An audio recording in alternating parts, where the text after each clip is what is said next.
Al Durr وهذه الكلم بمديح الهادي تنتظم ضاءت بالمختار الظلم وحلا في مولده النغم قسما بالله رب العالمين ما قضينا غير دين الله دين فهو دين الحق دين الأنبياء إنه الإسلام.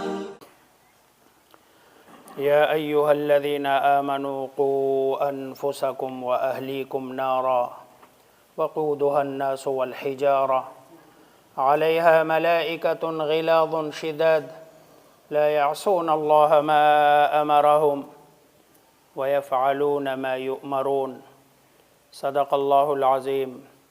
رب اشرح لي صدري ويسر لي أمري واحلل عقدة من لساني يفقه قولي. سبحانك لا علم لنا إلا ما علمتنا إنك أنت العليم الحكيم.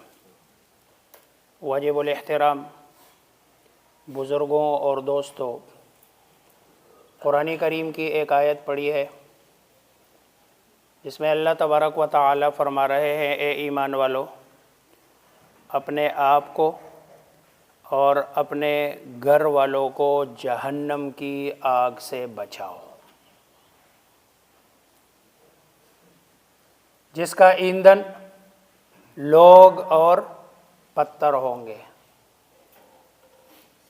اور پھر اس کی ذمہ داری ایسے فرشتے کہ جو توانا، تندرست، قوت والے، اور اللہ تبارک و تعالی جو بھی حکم دیں گے وہاں نافرمانی کا سرے سے تصور ہی نہیں ہے، اور وہی کرتے ہیں جس کا انہیں حکم دیا جاتا ہے، حکم کے بغیر وہ کوئی عمل نہیں کرتے۔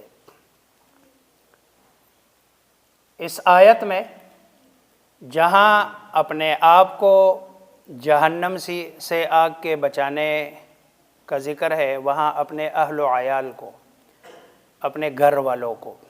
اب اہل و عیال میں بیوی بھی ہے، بچے بھی ہے، اور آپ کے زیر اثر جو لوگ آپ کی تربیت میں ہے وہ سب اس میں شامل ہے۔ اپنے بچوں کو جہنم کی آگ سے بچاؤ، اس آیت کی تفسیر حضرت علی رضی اللہ تعالی عنہ نے فرمائی ہے کہ کیسے اپنی اولاد کو جہنم کی آگ سے بچایا جا سکتا ہے۔ آپ نے فرمایا علموہم وادبوہم۔ ایک تو یہ ہے کہ دینی علم سے ان کو منور کر دو، وادبوہم، اور ان کی ایسی تربیت کرو کہ وہ معاشرے کے لیے بہترین فرد ثابت ہو جائے اور معاشرے کے لیے ناسور نہ بنے۔ جب دینی تربیت ہوگی، دینی تعلیم، تو اس کو پتہ ہوگا کہ بھئی باپ کا حق کیا ہے، ماں کے حقوق کیا ہے، بہن بھائی کے حقوق کیا ہے، میرے پڑوسی کے حقوق کیا ہے، اور شرعی طور پر معاشرے کے لیے میرے اوپر کون سی ذمہ داریاں ہیں، یہ وہ سمجھے گا۔ ورنہ تو اگر دین سے، قرآن سے، حدیث سے، اللہ تبارک و تعالی کی دی ہوئی تعلیمات سے، رسول اللہ صلی اللہ علیہ وسلم کی سنتوں سے وہ غافل ہے اور اس کو علم نہیں ہے، تو وہ معاشرے کا ناسور بنے گا۔ آج پہلے زمانے کے اعتبار سے بہت زیادہ ضرورت ہے تربیت کی، تعلیم سے زیادہ تربیت کی ضرورت ہے۔ ہمارے بچے کیا کر رہے ہیں یہ ہمیں پتہ نہیں ہے۔ آپ کے شاید علم میں ہو کہ دیر میں ایک واقعہ ہوا ہے۔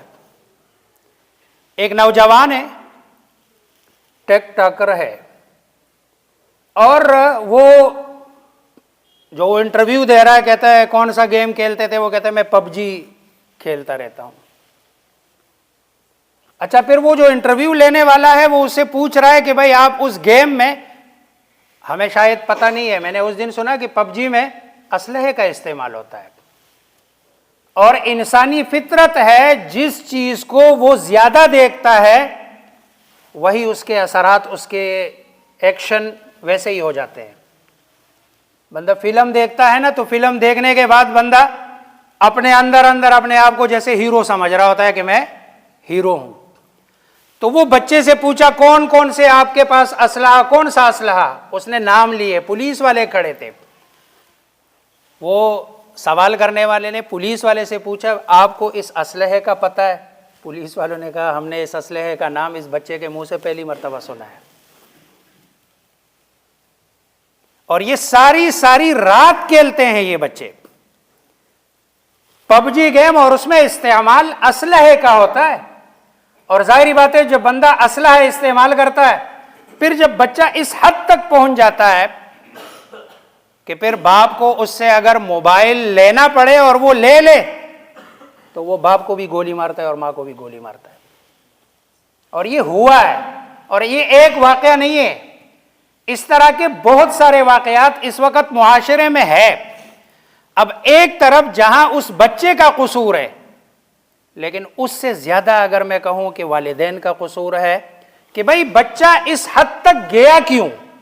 والدین نے اس کو دیکھا نہیں، اس کے چلنے پھرنے اٹھنے بیٹھنے، یہ جو تربیت ہے نا، تربیت کا مقصد یہی ہے کہ آپ کے بچے کے اٹھنے بیٹھنے میں اگر کوئی فرق آتا ہے تو آپ کو دیکھنا چاہیے کہ بھئی یہ فرق کدھر سے آ رہا ہے۔ میرا بچہ کہیں غلط سوسائٹی میں تو نہیں اٹھ بیٹھ رہا ہے، میرا بچہ کوئی غلط چیزیں تو نہیں دیکھ رہا ہے۔ اگر جنا والدین اس کی طرف دھیان نہیں دیتے ہیں اور وہ یہ سمجھتے ہیں کہ ٹھیک ہے سارے جوان ایسے کرتے ہیں، تو یہ بہت بڑی غفلت ہے۔ نوجوانی کے تقاضے یہ ہے، یہ ہمارے جملے ہیں اس وقت معاشرے میں، کہتے ہیں ہاں یہ جوانی کے تقاضے ہیں۔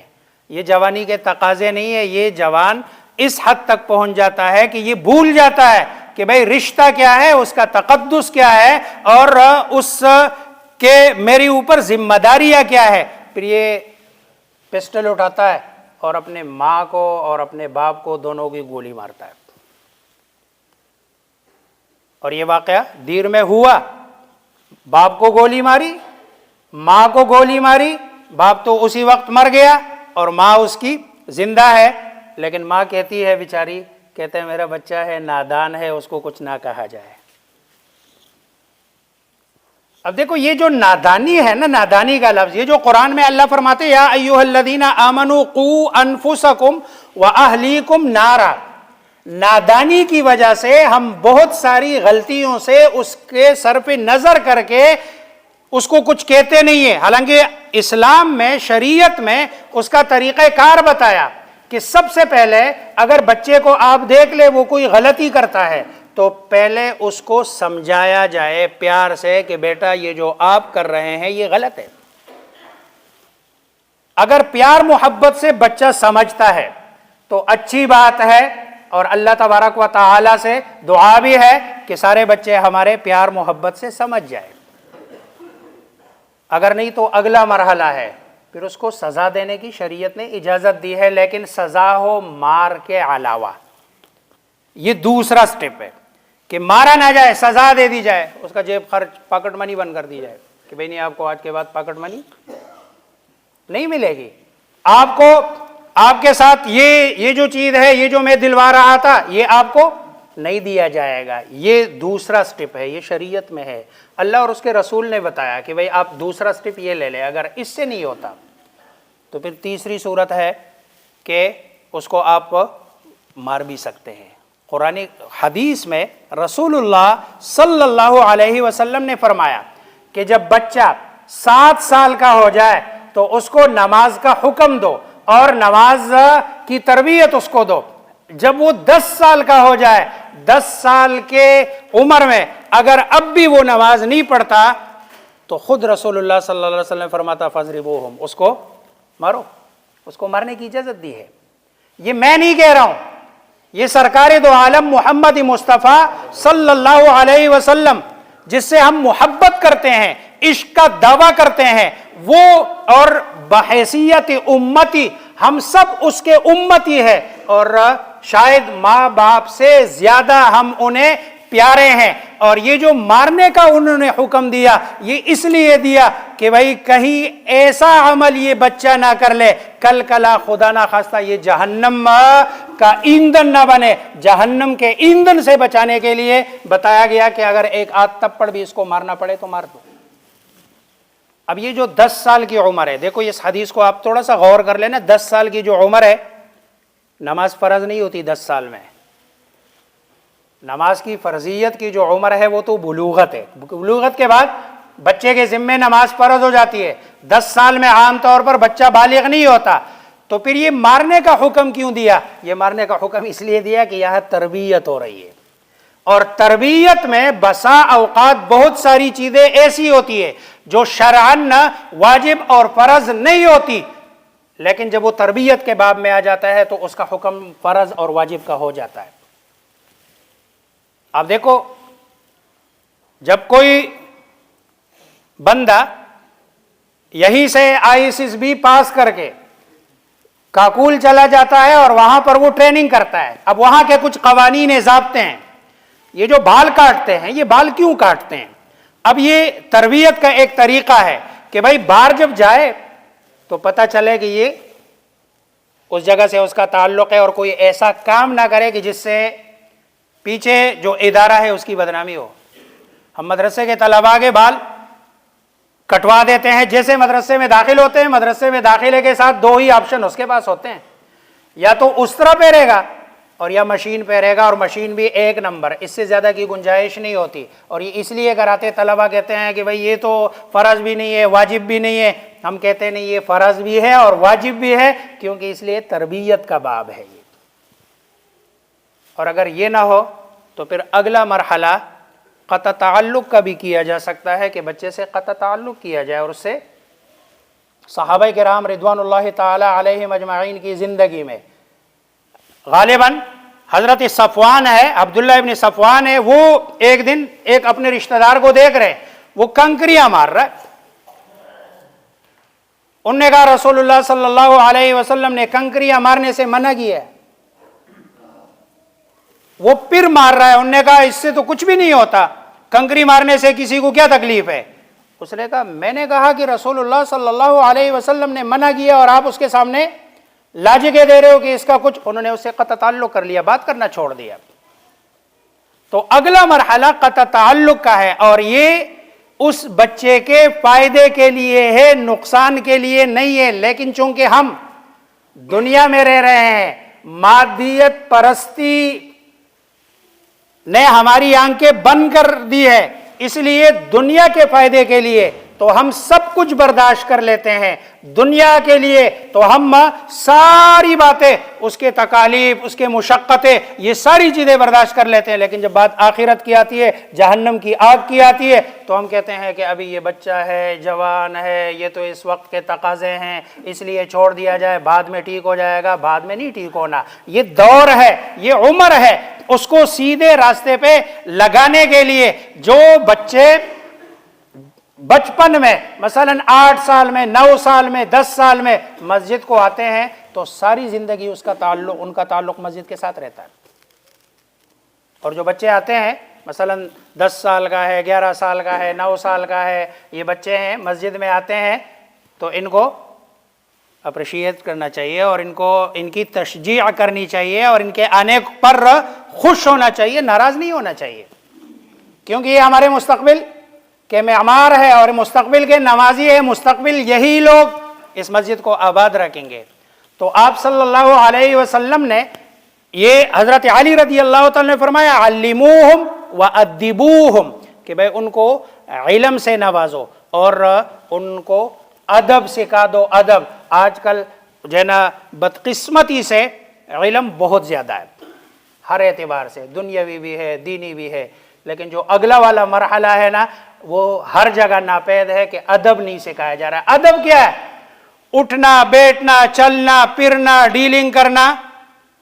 اس کا اس کو طریقہ آ جائے کہ بھئی اسلام کسی سے بات کرنے کا طریقہ سکھاتا ہے، کھانے پینے کا طریقہ سکھاتا ہے، چلنے پھرنے کا طریقہ سکھاتا ہے، معاشرے میں رہنے کا طریقہ سکھاتا ہے، آپ کے جو رشتہ دار ہے، تعلق دار ہے، آپ کے ساتھ دفتر میں ہے، ان کے ساتھ ڈیلنگ کیسی کرنی ہے، اس ڈیلنگ کا طریقہ، یہ ساری چیزیں یہ ادب میں آتی ہے، یہ علم میں نہیں آتی، یہ ادب میں آتی ہے۔ اور یہ ادب جن کا سیکھا ہوا ہے، جن کے والدین اچھے ہیں اور اپنے بچوں کی تربیت کی ہے، جب بچے سے بندہ ہاتھ ملاتا ہے، دو باتیں کرتا ہے نا، بندے کا دل خوش ہوتا ہے، اور ان کے والدین کے لیے دعائیں بھی دل سے نکلتی ہے کہ اللہ اس طرح کے والدین سب کو دے دے۔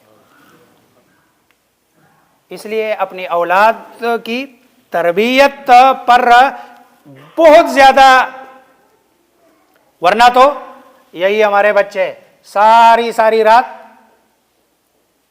گیمیں کھیلتے ہیں، کبھی پب جی میں، کبھی جی ٹی اے میں، کبھی دوسری گیم میں، وہ رات کے آخری پہر میں ان کے موبائل کی بیٹری بھی ڈیم ہو جاتی ہے اور ان کی اپنی بیٹریاں بھی ختم ہو جاتی ہیں، نہ ان کی بیٹری رہتی اور نہ موبائل کی بیٹری۔ جب بیٹری ختم ہو جائے سمجھ لو یہ موبائل چھوڑ دیتے ہیں۔ اس لیے اس پر تھوڑا سا اپنے بچوں کو، اپنے اولاد کو دیکھنے کی ضرورت ہے کہ بھئی اس کو دیکھا جائے کہ ہمارے بچے کیا کر رہے ہیں۔ یہ سب کا نہیں ہوتا، مطلب ہے گھروں میں الحمدللہ ہمارے گھروں میں، لیکن یہ ایک مذاکرہ ہے جو ہم آپس میں کر رہے ہیں، تاکہ اگر کوئی بندہ بھول گیا ہے اس بات کو تو اس کو یاد دہانی ہو جائے کہ بھئی دیکھ لیا جائے کہ ہمارے بچے، ان کا اٹھنا بیٹھنا کن لوگوں کے ساتھ ہے، یہ دیکھنے کی ضرورت ہے۔ اس کا آنے جانے کی جو گھر کی ترتیب ہے، آیا وہ ٹھیک ہے یا ٹھیک۔ حدیث میں آتا ہے، رسول اللہ صلی اللہ علیہ وسلم کا فرمان ہے کہ جو بچہ اپنے والدین کا نافرمان ہے، قیامت والے دن اللہ تبارک و تعالی اس کی طرف نہ تو رحم کی نظر سے دیکھے گا اور نہ اللہ تبارک و تعالی اس کو جنت میں داخل کرے گا۔ اب بچے کو اپنا نافرمان بنانا ہے یا فرمان بردار؟ اگر نافرمان بنا دیا تو نافرمانی ایک تو دنیاوی نقصان ہے، آپ والدین کا نقصان ہو رہا ہے، دوسرا نقصان یہ ہے کہ اللہ تبارک و تعالی اس پر رحم کی نظر نہیں فرمائیں گے، اور جنت میں بھی اللہ تبارک و تعالی اس کو داخل نہیں کریں گے۔ دنیاوی مقاصد کے لیے ہم بڑی مشقتوں میں ڈال دیتے ہیں اپنے بچوں کو، آخرت کے لیے بھی اگر مشقت اٹھانی پڑے اور مشقت میں انہیں ڈالنا پڑے تو ڈال دیا جائے۔ اور اس کا سب سے بہترین طریقہ یہ ہے کہ اپنے بچوں کا قرآن سے تعلق جوڑ دیا جائے، قرآن سے، لیکن قرآن صرف پڑھنے کی حد تک نہیں، قرآن کا ترجمہ سکھا دیا جائے۔ قرآن کے ہم سے تقاضا کیا کرتا ہے؟ قرآن بڑا پڑا ہے، اللہ تبارک و تعالیٰ کا حق جہاں بیان ہوا ہے وہاں والدین کا حق بیان ہوا ہے۔ جب بچہ قرآن پڑھے گا، سمجھے گا، اس کو سمجھ آئے گی کہ نہیں، باپ کے بعد حدیث میں رسول اللہ صلی اللہ علیہ وسلم نے دو چیزوں کو اکبر الکبائر بتایا، ایک الاشراک باللہ، اللہ تبارک و تعالیٰ کے ساتھ شریک ٹھہرانا، اور دوسری چیز جو بتائی ہے عقوق الوالدین، والدین کی نافرمانی کرنا۔ یعنی والدین کی نافرمانی بہت بڑا گناہ ہے اور کبیرہ گناہوں میں سے بھی سب سے بڑا ہے۔ اس لیے بچوں سے بھی درخواست ہے کہ اپنے والدین کی خدمت کرے، اور کوئی ایسا عمل کہ جس سے والدین کا دل دکھے ایسا نہ کرے، اور والدین کی بھی ذمہ داری بنتی ہے۔ قیامت والے دن ان بچوں سے متعلق اللہ تبارک و تعالی پوچھیں گے اور ہمیں اس کا جواب دینا ہوگا۔ اس وقت سے بچنے کے لیے ہم نے اپنے بچوں کو اس پر غور کرنا ہے اور اپنے بچوں کی تربیت کرنی ہے، دنیاوی تعلیم بھی، ساتھ میں دین کی تعلیم بھی۔ اللہ تبارک و تعالی مجھے آپ سب کو سمجھنے عمل کرنے کی توفیق عطا فرمائے۔